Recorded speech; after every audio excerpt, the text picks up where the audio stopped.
வணக்கம். ஆகஸ்ட் 23ஆம் தேதி இன்னைக்கான 2வது பதிவு.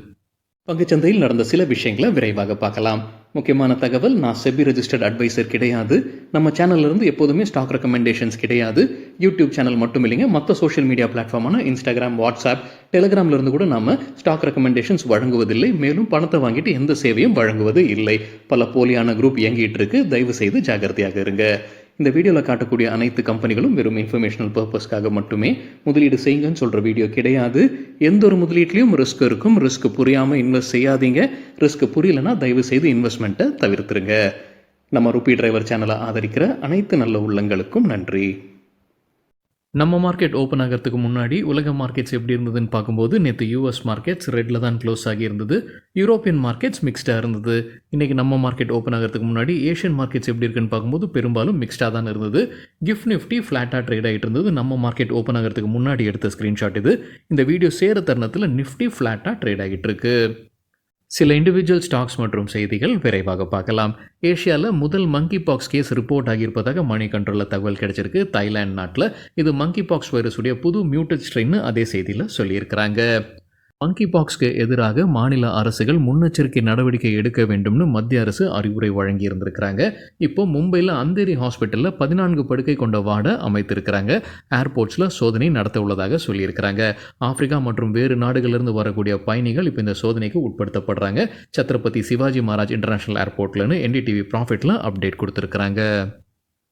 ராக்குல் டென்மார்க் நாட்டை சார்ந்த நிறுவனம் அவங்க தமிழ்நாட்டில் முதலீடு செய்கிறாங்க. பெரிய ஆலை அமைக்க இருக்கிறாங்க. இதற்காக 550 கோடி ரூபாய் முதலீடு செய்வதாக பிஸ்னஸ் ஸ்டாண்டர்ட்லேருந்து கிடைத்த தகவல். ஏற்கனவே அவங்களுடைய ஒரு ஆலை குஜராத் மாநிலத்தில் இருக்குது. இப்போ தமிழ்நாட்டில் திருவண்ணாமலை மாவட்டத்தில் 550 கோடி ரூபாய்க்கு இவங்க ஆலை அமைக்க இருப்பதாக பிஸ்னஸ் ஸ்டாண்டர்டில் அப்டேட் கொடுத்துருக்காங்க. இன்சுலேஷன்ஸ் உற்பத்தி செய்யக்கூடிய நிறுவனம் இந்த ராக்குல். கனரா பேங்க் குறித்து என்டிடிவி ப்ராஃபிட்லேருந்து கிடைத்த தகவல். ஃபண்ட் ரைசிங் குறித்தான அப்டேட். 3000 கோடி ரூபாய் வரைக்கும் AT1 பாண்ட்ஸ் வழியாக, அடிஷனல் டயர் 1 பாண்ட்ஸ் வழியாக கனரா பேங்க் ஃபண்ட் ரைசிங் பண்ணுவதற்கான வாய்ப்புகள் உள்ளதாக சொல்லியிருக்கிறாங்க என்டிடிவி ப்ராஃபிட்டில். அசோக் லேலண்ட் குறித்து சாய்ஸ் புரோக்கிங் என்ன ரேட்டிங் கொடுத்துருக்காங்க? பை ரேட்டிங் கொடுத்துருக்காங்க. எதிர்பார்க்குற டார்கெட் 277 303, அதாவது தற்போதைய லெவலிருந்து 16% அதிகரிப்பதற்கான வாய்ப்பு இருக்குது. 16% வரைக்கும் கொடுத்துருக்கிற கால அளவு அடுத்த 3 4 வாரங்கள். பாரதி ஏர்டெல் தரப்பு அப்டேட் இருக்குது. முன்ன ஜிஎஸ்டி அத்தாரிட்டிஸ் அவங்களுக்கு டேக்ஸ் நோட்டீஸ் அனுப்பியிருக்கிறாங்க. கிட்டத்தட்ட 605 கோடி ரூபாய் கட்ட சொல்லி கம்பெனி மேல்முறையீடு செய்திருக்கிறாங்க. இப்போ அதை குறைச்சிருக்கிறாங்க. 194 கோடி ரூபாய் கட்ட சொல்லி இப்போ டிமாண்ட் நோட்டீஸ் வந்திருப்பதாக பாரதி ஏர்டெல்லேருந்து அப்டேட் கொடுத்துருக்காங்க. எஸ்பிஐ லைஃப் இன்சூரன்ஸ் கம்பெனி தரப்பு அப்டேட் இருக்குது. ஜிஎஸ்டி அத்தாரிட்டிஸ் அவங்களுக்கு டேக்ஸ் நோட்டீஸ், அதில் இன்ட்ரெஸ்ட், பெனால்ட்டி எல்லாம் சேர்த்து கிட்டத்தட்ட 240 கோடி ரூபாய் கட்ட சொல்லி நோட்டீஸ் அனுப்பியிருக்கிறாங்க. அதானி பவர் தரப்பு அப்டேட் இருக்குது. கம்பெனி லேங்கோ அமர்டேங் பவரை டேக் ஓவர் பண்ணுறதுக்கான ஒரு முயற்சியில் இருக்கிறாங்க. கார்ப்பரேட் இன்சால்வன்சி வழக்கு போய்கொண்டிருக்கு லேங்கோ அமர்டேங் பவரில். இப்போ அதானி பவருக்கு national company law tribunal NCLT ஒப்புதல் வழங்கியிருக்கிறாங்க. அந்த டேக் ஓவருக்கு 4101 கோடி ரூபாய்க்கு இந்த டிரான்சாக்ஷன் நடத்திருக்கிறாங்க அதானி பவர். அதற்கு NCLT இப்போ ஒப்புதல் வழங்கியிருக்கிறாங்க. அம்புஜா சிமெண்ட்ஸ் குறித்து மணி கண்ட்ரோல்லேருந்து கிடைத்த தகவல். இன்றைக்கி 4251 கோடி ரூபாய் மதிப்பிற்கான டீல் நடந்திருப்பதாக சொல்லியிருக்காங்க. ஷேர்ஸ் கைமாறி இருக்குது. 6.8 கோடி ஈக்விட்டி ஷேர்ஸ், அதாவது 2.76% ஷேர்ஸ் கைமாறி இருப்பதாக சொல்லியிருக்கிறாங்க. அதானி குடும்பத்தினர் விற்பனை செய்திருப்பதற்கான வாய்ப்பு இருக்குது. ஆனால் உறுதி செய்யலை மணி கண்ட்ரோல் செய்தியில். ஸ்பந்தனா ஸ்பூர்த்தி ஃபினான்ஷியல் தரப்புல அப்டேட் இருக்குது. ஆகஸ்ட் 27ஆம் தேதி ஃபண்ட் ரைசிங் குறித்து முடிவெடுக்க போகிறாங்க. பெரும்பாலும் அது நான் கன்வெர்ட்டபிள் டிபென்ச்சர்ஸ் பிரைவேட் பிளேஸ்மெண்ட் வழியாக இருக்கக்கூடும்னு சொல்லியிருக்கிறாங்க ஸ்பந்தனா ஸ்பூர்த்தி ஃபினான்ஷியல். ஸ்ரீராம் ஃபினான்ஸ் குறித்து CNBC TV18 கிடைத்த ஒரு தகவல். காம்படிஷன் கமிஷன் ஆஃப் இந்தியா அவங்களுக்கு ஒப்புதல் வழங்கி இருக்கிறாங்க. Shriram finance SHFL Shriram housing finance limited அவங்க விற்பனை செய்கிறாங்க வார்பர்க் பின்கர்ஸ்க்கு. இதற்கு இப்போ காம்படிஷன் கமிஷன் ஆஃப் இந்தியா ஒப்புதல் வழங்கி இருக்கிறாங்க. 4630 கோடி ரூபாய்க்கு இந்த டிரான்சாக்ஷன் நடத்த இருக்கிறாங்க ஸ்ரீராம் ஃபினான்ஸ். NIIT குறித்து மணி கண்ட்ரோல்லேருந்து கிடைத்த ஒரு தகவல். ப்ரொமோட்டர்ஸ் பவார் ஃபேமிலி ட்ரஸ்ட் மற்றும் தடானி ஃபேமிலி ட்ரஸ்ட் ஷேர்ஸை வாங்கியிருக்கிறாங்க. யார் விற்பனை செய்திருக்கிறாங்க? ஃபாரின் போர்ட்ஃபோலியோ இன்வெஸ்டரான ஹார்ன்பில் ஆர்கிட் இந்தியா ஃபண்ட் 2.62% ஸ்டேக்கை விற்பனை செய்திருக்கிறாங்க. இந்த 2 ப்ரொமோட்டர்ஸும் அந்த ஷேர்ஸை வாங்கியிருக்கிறாங்க. சராசரியாக ஒரு ஷேர் விலை 118 ரூபாய்னு இந்த டிரான்சாக்ஷன் நடந்திருக்கு.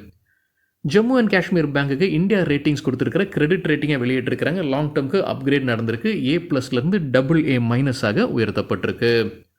டிவிஎஸ் மோட்டார் கம்பெனிக்கு UBS தொடர்ந்து பை ரேட்டிங் கொடுத்துருக்காங்க. டார்கெட் ப்ரைஸை உயர்த்தி இருக்கிறாங்க. முன்ன சொன்னது 3000 ரூபாய், இப்போ 3200 ரூபாயாக உயர்த்தி இருக்கிறாங்க. பாலிமெடிக்யூர் ஃபண்ட் ரைசிங் பண்ணுறாங்க அப்படின்ற ஒரு செய்தி நம்ம முன்னே பார்த்தது தான். அது தொடர்பான அப்டேட் இப்போ சிஎன்பிசி டிவி 18ல் கொடுத்துருக்காங்க. 1000 கோடி ரூபாய் அவங்க ஃபண்ட் ரைசிங் பண்ணுறாங்க குவாலிஃபைடு இன்ஸ்டிடியூஷனல் பிளேஸ்மெண்ட் வழியாக. யாரெல்லாம் இந்த குவாலிஃபைடு இன்ஸ்டிடியூஷனல் பிளேஸ்மெண்ட்டில் பங்கெடுத்து ஷேர்ஸை வாங்கியிருக்காங்க ஒரு சின்ன பட்டியலை கொடுத்துருக்காங்க. லைட் ஹவுஸ் இந்தியா ஃபண்ட் அதிகபட்சம் இந்த QIPயில் வரக்கூடிய அதிகபட்சமான ஷேர்ஸ் அவங்க தான் வாங்கியிருக்காங்க 20.5%. அவங்கள தொடர்ந்து SBI மியூச்சுவல் ஃபண்ட்ஸ் வாங்கியிருக்காங்க, Nomura funds, ICICI Prudential, Kotak Mahindra life insurance, Quant mutual fund மற்றும் மேக்ஸ் லைஃப் இன்சூரன்ஸ் இந்த QIP வழியாக ஷேர்ஸை வாங்கியிருக்கிறாங்க. HDFC பேங்க் குறித்து எக்கனாமிக் டைம்ஸ்லேருந்து கிடைத்த ஒரு தகவல், அவங்களுடைய NBFC கம்பெனியான HDB ஃபினான்ஷியல் சர்வீஸை விற்பனை செய்வதற்கான ஒரு திட்டத்தில் இருந்திருக்கிறாங்க. குறிப்பாக அவங்க ஜாப்பனீஸ் நிறுவனமான மிட்சுபிஷி UFJ ஃபினான்ஷியல் குரூப்புக்கு விற்பனை செய்வதாக இருந்திருக்கிறாங்க. 20% stack $2 billion.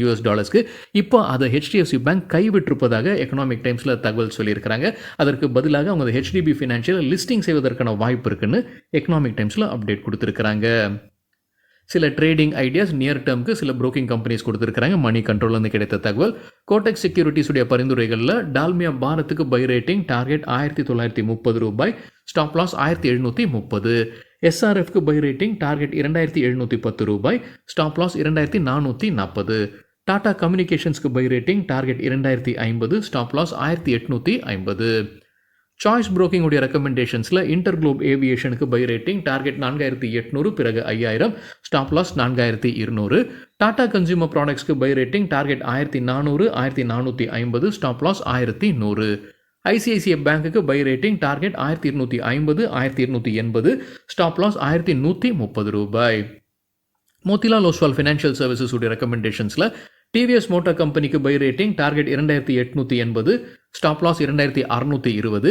Mahindra and Mahindra financial சர்வீசஸ்க்கு buy rating target 333, stop loss 303. Bonanza போர்ட்ஃபோலியோட ரெக்கமெண்டேஷன்ஸில் டாம்ஸ் இண்டஸ்ட்ரீஸ்க்கு buy rating target 2600, stop loss 2367.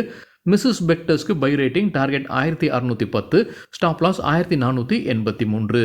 JOCILக்கு buy rating target 250, stop loss 208. Orient ஹோட்டல்ஸ்க்கு buy rating target 160, stop loss $139.50.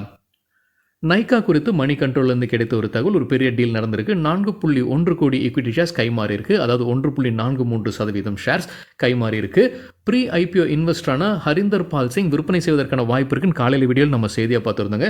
அவர் தான் விற்பனை செய்திருக்கிறதுக்கான வாய்ப்பு இருக்குன்னு மறுபடியும் மணி கண்ட்ரோல் சொல்லியிருக்காங்க. உறுதி செய்யலை. அவர் கைவசம் 6.4% ஸ்டேக் வைத்திருந்திருக்கிறாரு. ஏரிஸ் லைஃப் சயின்சஸ் குறித்து CNBC டிவி 18லேருந்து கிடைத்த ஒரு தகவல், கிறிஸ் கேபிட்டல் முழுமையாக வெளியேறியிருக்கிறாங்க. அவங்க கைவசம் இருந்த 7.27% ஷேர்ஸை விற்பனை செய்திருக்கிறாங்க. இன்ஃபினிட்டி பார்ட்னர்ஸ் வாங்கியிருக்கிறாங்க 1187 கோடி ரூபாய்க்கு. JSW எனர்ஜி தற்போது ஒரு அப்டேட் இருக்குது. 2 ஆர்டர்ஸ் கிடச்சிருக்கு அவங்களுக்கு. ஒன்று solar power project Karnataka renewal energy development limited கிட்டேருந்து, மற்றொன்று NTPC லிமிடெட் கிட்டேருந்து wind solar hybrid power project. Wanbury limited தற்போது அப்டேட் இருக்குது. மகாராஷ்டிரா ஆலையில் United States food and drug administration ஆய்வு நடத்தியிருந்திருக்கிறாங்க. அது இப்போ வெற்றிகரமாக அது முடிவுக்கு வந்திருப்பதாக அப்டேட் கொடுத்துருக்காங்க Wanbury limited. Electric vehicle production link incentive scheme குறித்தான ஒரு அப்டேட் எக்கனாமிக் டைம்ஸில் கிட்டத்தட்ட 74 அப்ளிகேஷன்ஸ் வந்திருக்கு இந்த உற்பத்தியாளர்கள்கிட்ட இருந்து. அதில் 50க்கு அரசு ஒப்புதல் வழங்கியிருக்கிறாங்க. மீதம் இருக்கிற 24க்கு இப்போ பரிசீலனை நடந்துகிட்டு இருக்கு. எந்தெந்த நிறுவனங்கள் எவ்வளவு அப்ளிகேஷன் கொடுத்து எவ்வளவு அப்ரூவல் ஆயிருக்கணும் அதே செய்தியில் சொல்லியிருக்கிறாங்க. பஜாஜ் ஆட்டோ 13 அப்ளிகேஷன்ஸ் கொடுத்துருக்காங்க. 13க்குமே அரசு இப்போ ஒப்புதல் வழங்கியிருக்கிறாங்க. மஹிந்திரா அண்ட் மஹிந்திரா 23 அப்ளிகேஷன்ஸ் கொடுத்துருக்காங்க. அதில் 16க்கு ஒப்புதல் வந்திருக்கு. மீதம் எல்லாமே அண்டர் கன்சிடரேஷனில் இருந்துகிட்டு இருக்குங்க. டாடா மோட்டார்ஸ் 27 அப்ளிகேஷன்ஸ், அதில் 15 ஒப்புதல் வழங்கியிருக்கு மத்திய அரசு. ஓலா எலக்ட்ரிக் 5 அப்ளிகேஷன் கொடுத்துருக்காங்க. அதில் 4 ஒப்புதல் வந்திருக்கு. இந்த செய்தி நம்ம முன்னே பார்த்தது தான். TVS மோட்டார் 5 கொடுத்துருக்காங்க. அதில் 2 ஒப்புதல் கிடைச்சிருக்கு. சரி, இந்த ஒப்புதல் கிடைத்த கம்பெனிகளுக்கு என்ன மானியம் கிடைக்கும், எவ்வளவு கிடைக்கும்? அரசு ஒப்புதல் கொடுத்த இந்த கம்பெனிகளுக்கு எல்லாமே 13% மானியம் கிடைக்கும். எதோடைய 13-15% சேல்ஸ் வேல்யூ, அந்த எலக்ட்ரிக் வெஹிக்கிள் அந்த ஒரு ஆண்டுக்கு அவங்க எவ்வளோ விற்பனை செய்கிறாங்களோ அந்த சேல்ஸ் வேல்யூடைய 13-15% மானியம் கிடைக்கும்னு அதே எக்கனாமிக் டைம் செய்தியில் சொல்லியிருக்கிறாங்க. ICICI செக்யூரிட்டி சில கம்பெனிகளுக்கு அவங்களோட ரேட்டிங் மற்றும் டார்கெட்ஸை கொடுத்துருக்காங்க.